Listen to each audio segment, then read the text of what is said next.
So our next topic is all about the experimental and theoretical probability. So the differentiate between the two words. Okay, these are the two types of probability. The first one is the theoretical and the experimental probability. Now what is theoretical, boys? Can you read? It is what is expected To happen based on math. So meaning, anak, sa theoretical probability, expected to happen. Meaning without doing the experiment, meron tayong idea, alam natin yung magiging result ng experiment. That is theoretical. Based on theory siya. Sinabi naman natin, anak, experimental probability, it is the result of actual experiment. Meaning, we need to do the experiment. Bakit kailangan natin gawin yung experiment? Kasi po, it is found by repeating. Meaning, pwedeng paulit-ulit.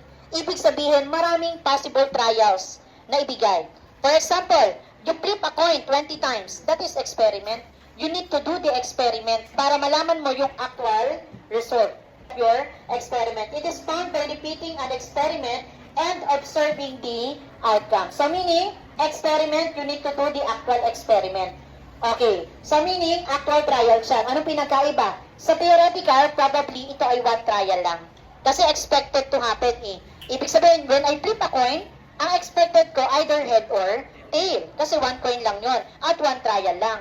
Now, dito sa experimental, probably actual trials. Possible more than one trials. Kadalasan 10 times, 20 times, 50 times. At take note, bawat trial, bawat experiment, or bawat trial na gagawin ay kailangan mong i-record. Then after that, itatali mo siya sa dulo. Okay, so this is the formula to find the theoretical probability. Magkaiba po ito. So the probability of an event is equal to the number of favorable outcomes over the total number of possible outcomes. And then dito naman, anak, sa experimental probability, number of times event occur over the total numbers of trials. Okay, now let's try an example. Okay, so example number 1, what's the theoretical probability of flipping head? When you toss a coin, when you flip a coin, what are the two possible outcomes? Head or tail. So now, to find the probability of an event, so first, number of favorable outcome. Ilan daw, anak, ang lalabas na head? Isa. And then over, ilan lahat yung total number of possible outcome? 2. That is head or tail. So therefore, the probability of getting head is 1/2 or just simply 0.5 or 50%. That is theoretical probability. Without doing the actual experiment, malalaman natin, meron tayong idea na 50% ang lalabas kapag nag-flip tayo ng coin, ang lalabas ay head. So this time, sa experimental, ito po yung pinagkaiba niya. What's the experimental probability of flipping heads? 20 times. Meaning, you need to do the actual experiment. Then after doing the actual experiment, itatali mo yan, i-record mo yan. So in the first flipping, ang lumabas ay head. So lalagyan mo ng backward. Pangalawa, nag-head ka ulit. Pangatlo, head, and so on and so forth hanggang sa naka-20 ka na. Then after that, itatali natin, ang nakuha nating head ay 8, then sa tails ay 12. Then masasagot na natin tong question.